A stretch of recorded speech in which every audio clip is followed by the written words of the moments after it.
June 6, 1944, Normandy, France, 6:47 a.m.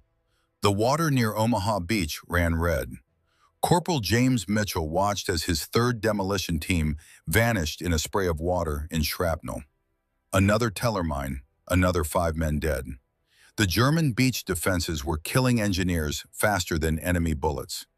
Mitchell's commander, Captain Robert Hayes, crouched beside him in the surf, shouting over the chaos.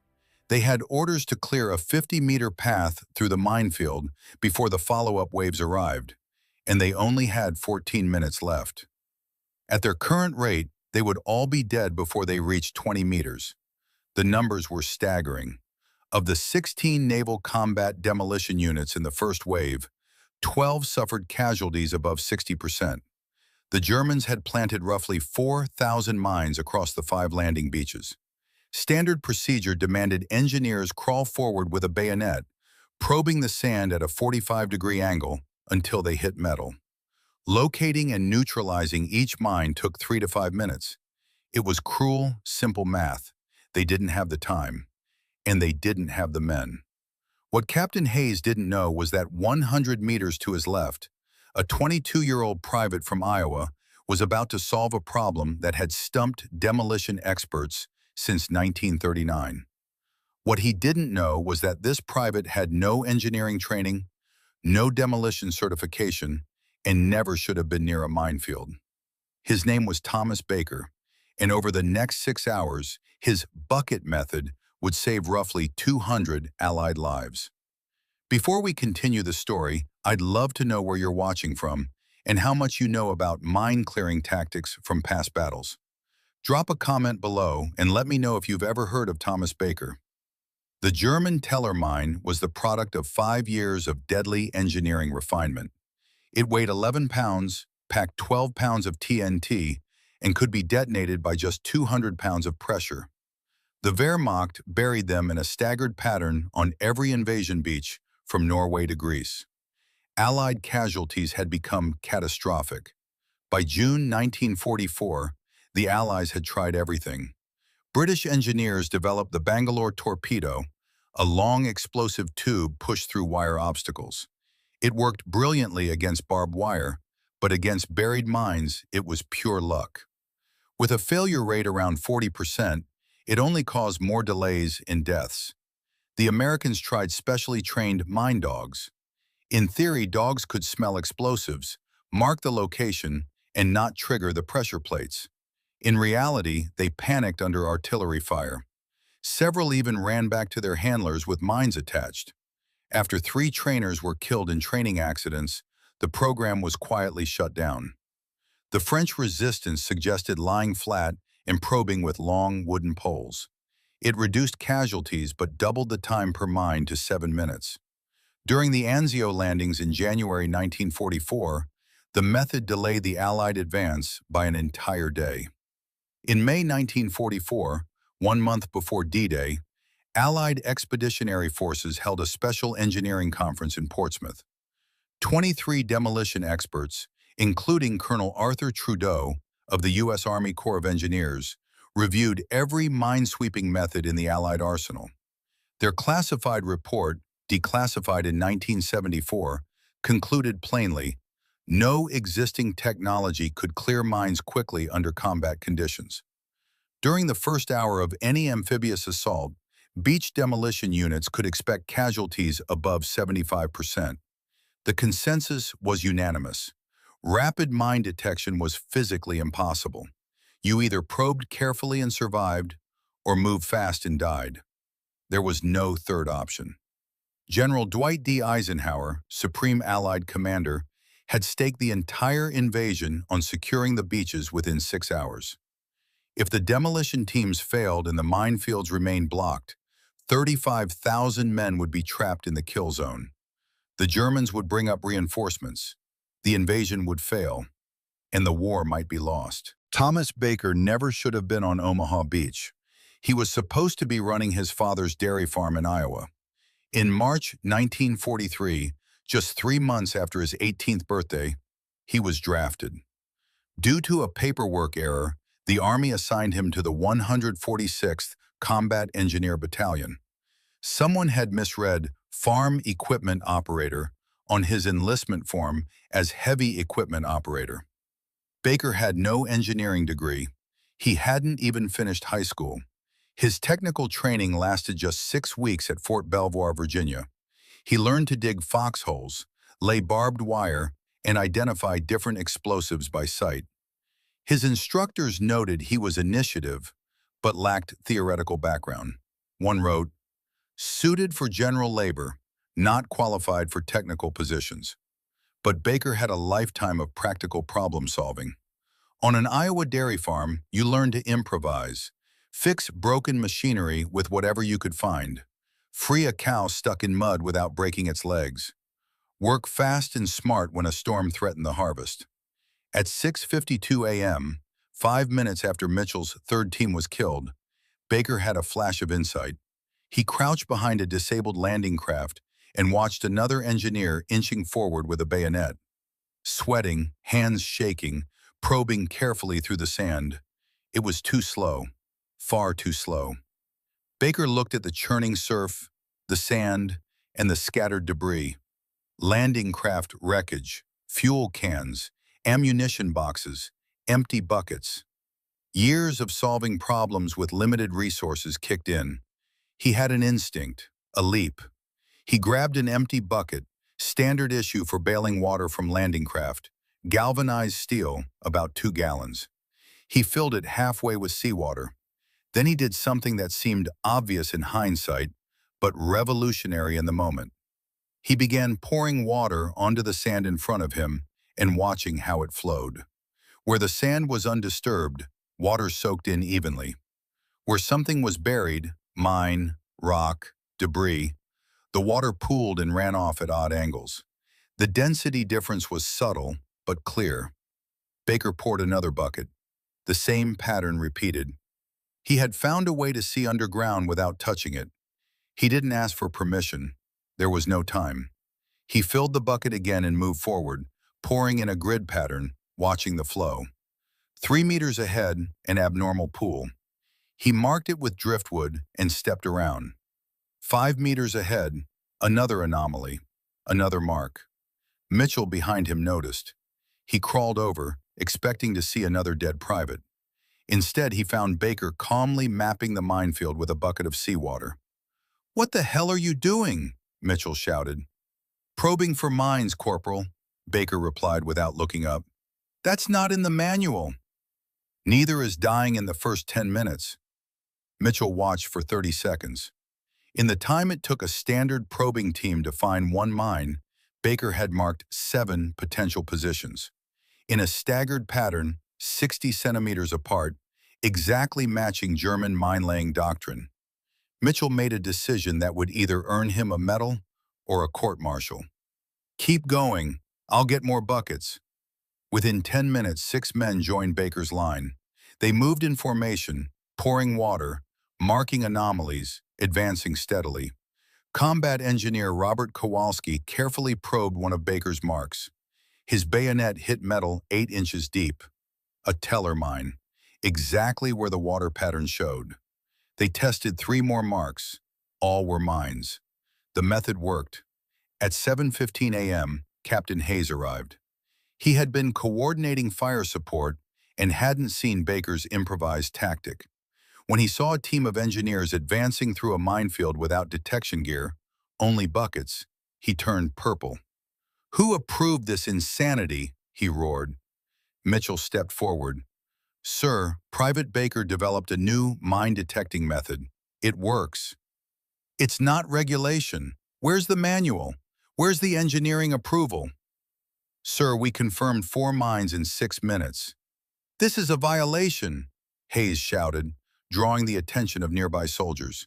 "You don't deviate from approved procedure in a combat zone. This is court-martial material." Baker, still holding his bucket, spoke softly. "Captain, we're clearing mines faster than anyone on this beach. You gonna stop us?" Hayes looked at Baker, looked at the marks in the sand, looked at the engineers working, then looked at the bodies of men who had followed standard procedure, floating in the surf. His expression softened. How much have you cleared? 14 marked, 7 confirmed, no casualties, Mitchell reported. Hayes nodded slowly. Keep going, but if this gets men killed, Private, you'll wish the Germans had shot you first. By 10 a.m., Baker's bucket team had cleared 3 lanes through the Omaha Beach minefield.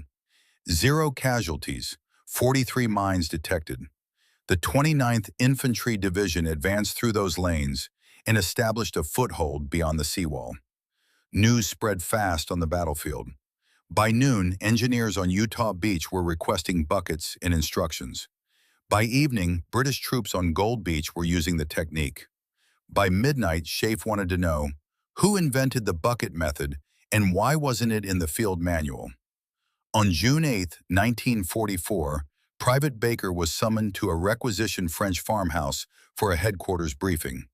Present were Colonel Trudeau, the chief engineer who had declared rapid mine clearing impossible just 4 weeks earlier, Major Geoffrey Pike, a British demolition expert, and 7 other senior officers. Trudeau got straight to the point. Private Baker, explain your bucket technique.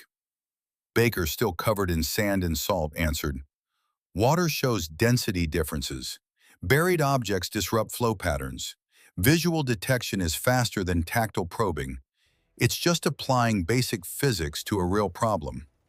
Major Pike interrupted.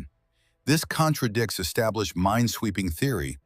Pressure from the water could trigger sensitive buried mines. Your method should be detonating them, not detecting them. With all respect, sir, it hasn't, Baker replied. I detected 43 mines with it, 0 detonations. The facts are the proof.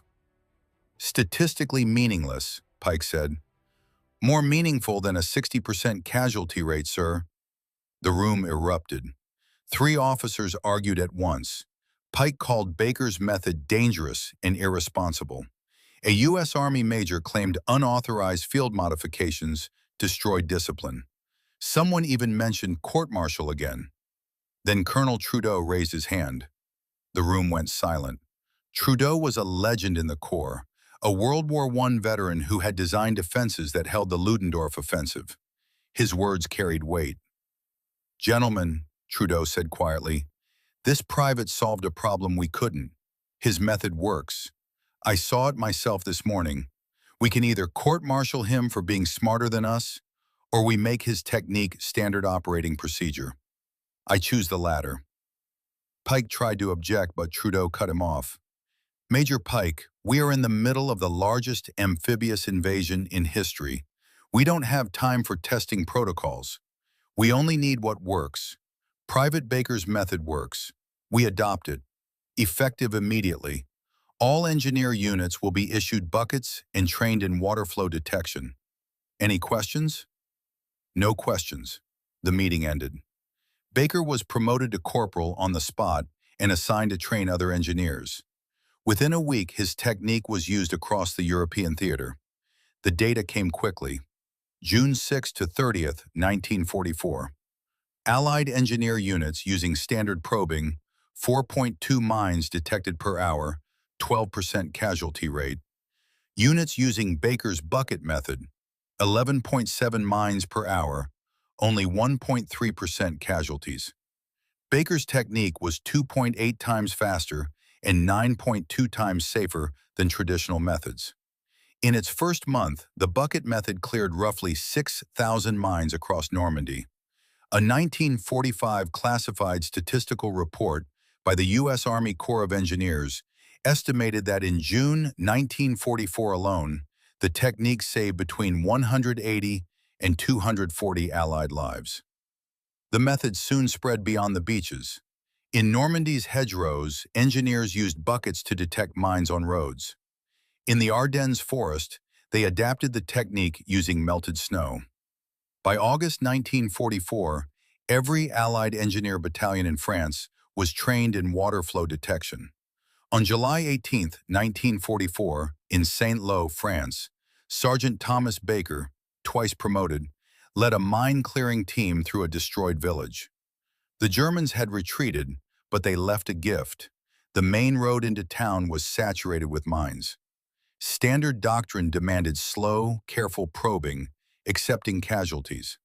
But Baker's team had 12 men, 20 buckets, and 4 hours to open the road for the 2nd Armored Division. Working in pairs, they poured water, marked anomalies, verified carefully. In 3 hours and 40 minutes, they cleared 62 mines along a half-kilometer stretch. 0 casualties.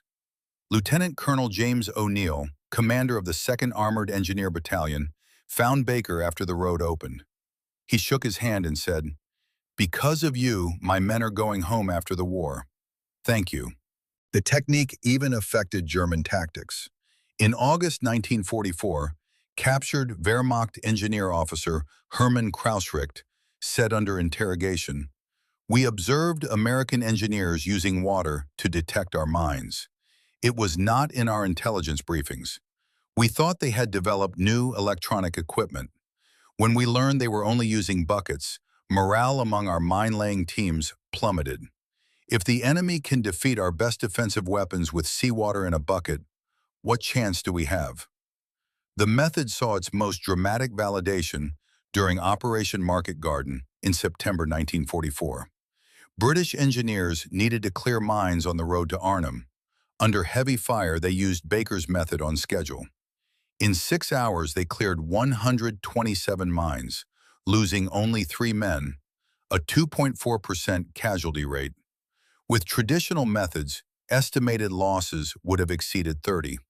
Field Marshal Bernard Montgomery, not always quick to praise American innovation, noted the bucket technique in a classified report to the War Office. "The American water flow detection method has proven invaluable. Immediate adoption by all Commonwealth engineer units is recommended." By the end of the war, Baker's technique had cleared roughly 40,000 mines in Europe and the Pacific. The U.S. Army estimated he reduced engineer casualties in mine-clearing operations by 67%. In human terms, that farm boy with a bucket saved an estimated 2,000 lives.